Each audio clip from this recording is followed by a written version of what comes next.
creepers, where'd you get those creepers? Creepers, creepers, where'd you get those eyes? Cause y'all get up, how'd they get so lit up? Cause y'all get up, how'd they get that size? Creepers, creepers, where'd you get those creepers? Creepers. Hey, what's up guys, it's Bakes here for shelf number 8 of my Shelf by Shelf series, so let's just get underway straight into it. The first film here is The Last Horror Movie. It's this mockumentary where we follow this serial killer around and he's murdering people, and you know, it's not the only movie of its kind, and you'll hear a lot of people say that this one's really underrated. It has its moments, but overall I'm not the biggest fan of this movie and its execution, and it doesn't help that the guy that we follow, I find him to be really annoying and whatever. But next up we have a classic, Wes Craven's Last House on the Left. A lot of people really love this movie, and by all means it has its moments, but overall I'm not going to lie, I'm not the biggest fan of this movie. I just find it to be really inconsistent. You know, there's parts where it's extremely brutal, and then it just switches over to slapstick comedy. Yeah, I'm not going to lie, I'm not the biggest fan, but also I'd probably much prefer this remake. It's a lot more serious, straightforward, but still brutal. Yeah, I know a lot of people are going to disagree with me, but I much prefer the remake. Next up, Last Night in Soho. I love this movie. I remember the year it came out, I think it was 2021 or something like that. I missed it in cinemas, and I heard a lot of people say that it was really good, but I just didn't get around to watching it. I was like, I'll catch it whenever I get the chance, and this would have been my number one for that year. It was so awesome. I love Last Night in Soho. Really bleak, but still a good movie. The Last Rite. I'm not gonna lie, I don't really remember this movie too well. I don't think it was very good. Late Phases. Super underrated werewolf movie. It's low budget, you know, it's not the best werewolf movie, but definitely one that's deserving of a watch. Yeah, it's been a little while since I last checked this out, but still fun. Yeah, up there for one of the more underrated werewolf movies. Leatherface, the Texas Chainsaw Massacre origin story. This one's very divided with people. You'll hear some people say it's the best thing to happen in the TCM franchise in a long time, and then others don't really like it. I'm on the side of not really liking it, not the biggest fan of it. Leprechaun. I'm a big fan of the Leprechaun franchise. It's just fun. Obviously this is the one that kicked it off, Jennifer Aniston. Yeah, I'm a big fan of this movie. And Leprechaun 2. I might even like this one a little bit more. Again, it's probably even more fun. I know a lot of people sort of skip on this one. A lot of people love 3. 3 is also really good, but this one's a bit more cheesy and over the top, but man, it's still fun. Don't own any of the other Leprechaun movies, but yeah, as I said, big fan of the franchise. Let Me In, which is the American remake of Let the Right One In. I recently rewatched this one the other night, and because, to be honest, I probably watch Let Me In just a little bit more, probably because it just saves me reading subtitles, and honestly, the stories are very similar, but both of them so cool. I mean, it's a story that will never be bad. Just two super enjoyable movies. Next up we have Life. I recently heard some people coming around on this movie. I remember when it came out, there wasn't many fans of it, but I think it's okay. The ending is pretty cool, not gonna lie. The Lighthouse, Robert Eggers. I mean, yeah, it's The Lighthouse, pretty cool movie. Lights Out, one that, you know, you wouldn't think is gonna be that good. You know, it sort of just looks like one of those bargain bin, you know, out of cinemas straight to DVD movies, but it's actually not bad. I kind of like Lights Out, actually. Lizzie, the story of Lizzie Borden. I actually kind of liked this one. It was slow. It's more of a drama, honestly, or like a biopic, I guess, but for what it was, actually wasn't too bad. Next up, The Lodge. This is one that I also really liked, actually, set in the snow, one location, these two kids and their dad's girlfriend, and yeah, shit starts to go batshit insane. I was a big fan of this movie, actually. A little bit of a slow burn, but really cool. Look Away. Had its moments, but yeah, this one's a bit of a letdown. Wouldn't say I recommend it. Rob Zombie's Lords of Salem. Again, this one has its moments. It's definitely watchable, and I would recommend it. It's pretty cool. It's about like witches, and yeah, it's Rob Zombie, so it feels grimy and dark, and yeah, cool movie. The Lost Boys. I mean, what can I say about The Lost Boys? A lot of people will say like, oh, this was the beginning of the end for cool vampires. You know, this is where it started to become all glossy, and nah, these vampires are cool, man. I'd love to hang out with them. Lost Boys is awesome. Lost Soul, the doomed journey of Richard Stanley's Island of Dr. Moreau. I actually spoke about this documentary in my last Shelf by Shelf episode. Just really cool. It gives you an in-depth backstory of the Island of Dr. Moreau and why the movie probably didn't succeed, and the original director Richard Stanley. Honestly, this documentary, it's really sad about what happened with the original work of the movie, but it does make me laugh as well, you know, him sneaking on set dressed as the animals. It's a good documentary, check it out. The Loved Ones, such a cool, slept-on Australian horror movie. This guy rejects this girl to the school dance, and she kidnaps him and starts to torture him. It's actually really cool. Big fan of this movie. I could talk about it all day. Next up, we have Ma.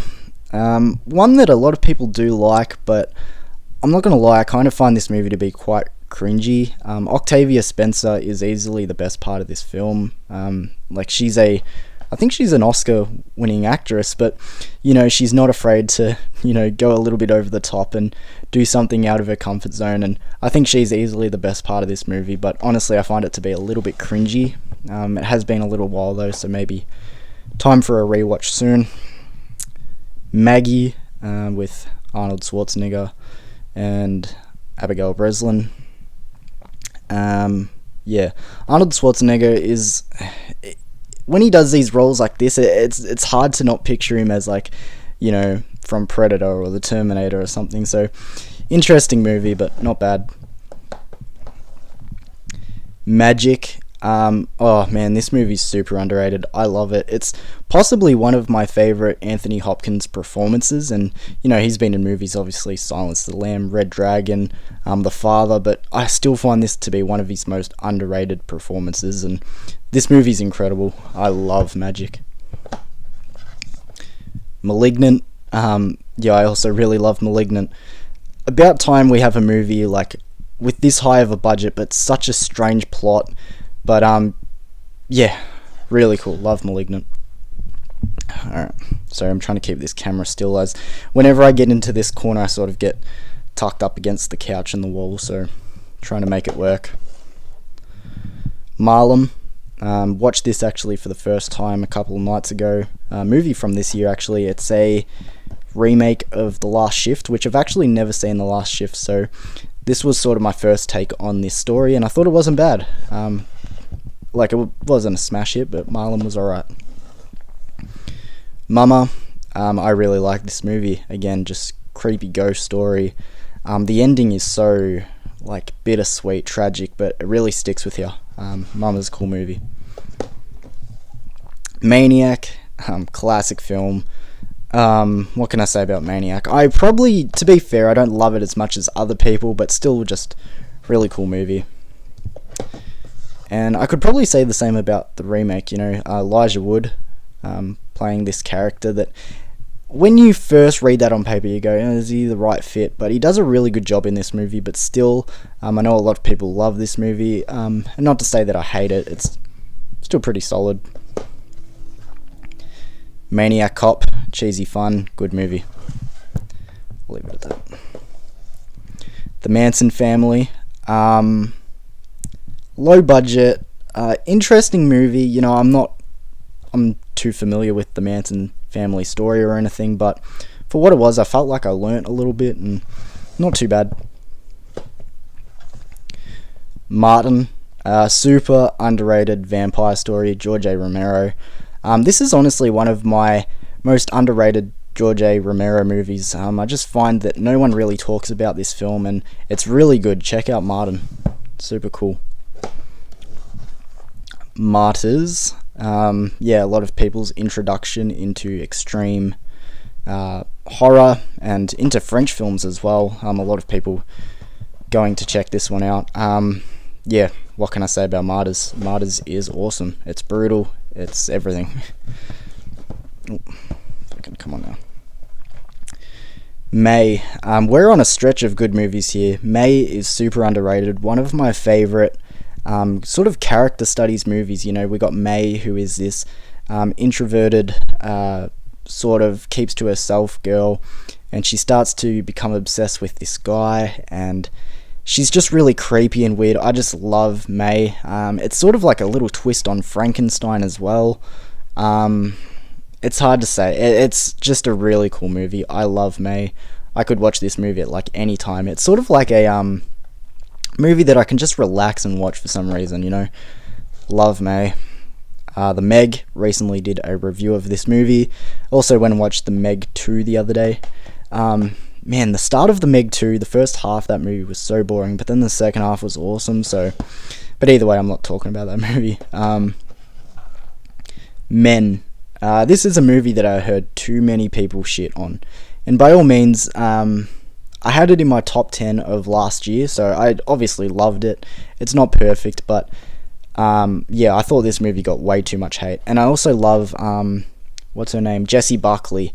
I think she's one of the best actresses working at the moment. I'd love to, like, if I was a director, have her in my movie. I think she's great, but Men gets way too much hate. The Menu, definitely one that didn't get hate and much deserving of not getting hate. This movie is awesome. I love its commentary on society and everything going into this movie. I just think it's awesome. The Messengers 1 and 2. Messengers 1 is okay. It's not a home run. It's probably a little bit below average, honestly, but it's definitely better than Messengers 2. Messengers 2 is terrible. The Midnight Meat Train. Super unique movie. You're not going to really see anything else much like it. It's definitely its own thing. Hard movie to describe the plot of, but it's not bad. Midsummer. I love Midsummer. It's probably my favourite Ari Aster film. I haven't seen Beau is Afraid yet. We'll check it out. And obviously it's splitting hairs between Hereditary and this, but I'd probably say Midsummer is just that little bit more rewatchable, but take that with a grain of salt because I love Hereditary also. Mimic, cool movie. Like this, these cockroaches that can like mimic people, and you don't know if it's a human or a cockroach till it's too late. Sounds cheesy, but really awesome.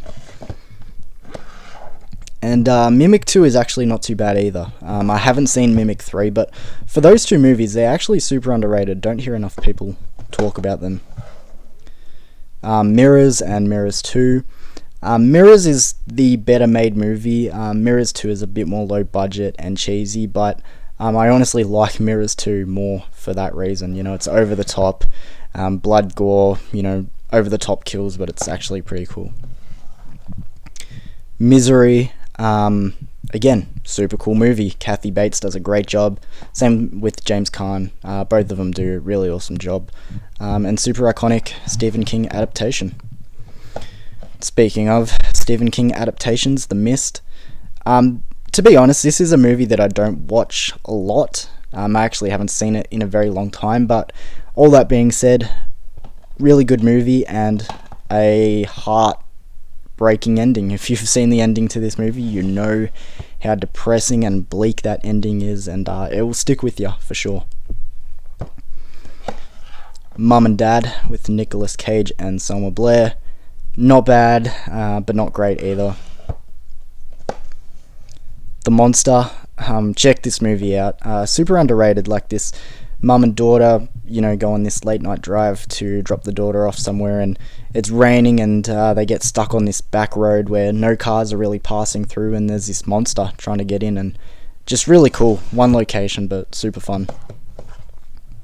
Monster House, speaking of fun movies, obviously not straight up horror, more like for kids and everything, but fun one to put on at Halloween. And rewatching this movie probably like a year ago, I forgot how funny this movie is. I hadn't seen it for the longest time, and this movie is actually awesome. Check out Monster House if you haven't watched it in a while. Speaking of fun movies, Monster Squad, again, just super fun, leave it at that. The Wolfman's got nards. Monstrous. Had its moments. It was an alright start, but honestly I don't remember the rest of this movie too well. I don't think it was amazing. Mother. I know a lot of people really like this movie, but I still find it to be so underrated. Just really trippy, and by the end, like, you're going through every emotion, like anger, sadness, joy. Yeah, this movie is like a real roller coaster, but by the end, you're exhausted. This movie's like crazy. The Mothman Prophecies. I'm happy that a lot of people do like this movie. I haven't seen it in a while, but I remember it being quite interesting. Maybe time for a rewatch of that one too. Tom Cruise's The Mummy. Yeah, this movie's bad. Old Hammer film here, The Mummy's Shroud. Has its moments. I love when the mummy's actually in this movie, but everything else is kind of boring. Again, sorry guys, as I said, I'm still in this corner here, so I'm just trying to keep the camera steady and, yeah, keeping everything going. Hopefully it's not too bad so far. And where are we up to? The Mutilator. This movie just encapsulates one of those low budget, I think this film's from the 90s or 90s, it's definitely 80s, I think. Yeah, just one of those low budget slashes that you just watch it for the gore and the kills and everything. The Mutilator is pretty fun.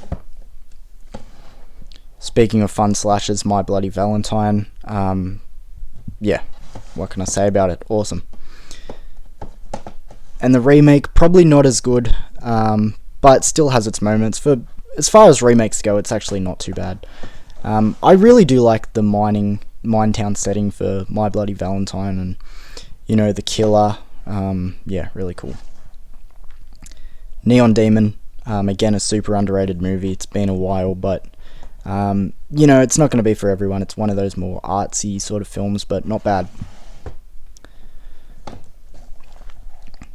The New Mutants got a lot of hate. You know, one of those movies that had a hell of a production, and you know, we weren't even sure if we were going to get this movie.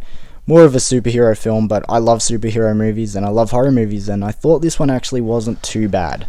By all means, not perfect, but I think it got too much hate.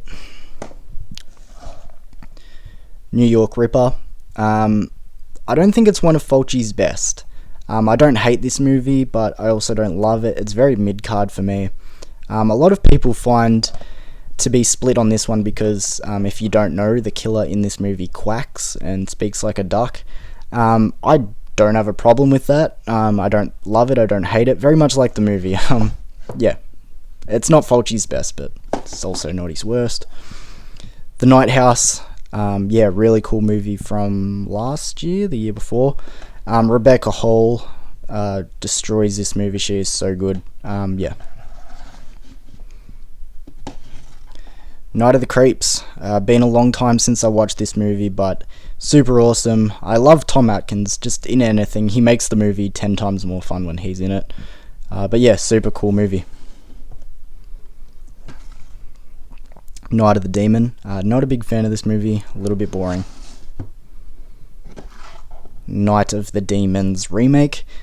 This is a movie that is way more fun than it should be. This movie is actually pretty cool. And here's a classic, George Romero's Night of the Living Dead. I mean, what else can I say about this movie? Leave it at that. Nightbreed. I like the monster designs and, you know, the creatures and the ghouls and everything from this movie, but otherwise, the story doesn't really do much for me. But yeah, I don't know. It's alright. The Nightingale, directed by Jennifer Kent, who also did The Babadook. If you haven't seen this movie, I would recommend it, but also got to let you know it's really brutal. It's not going to be for everyone.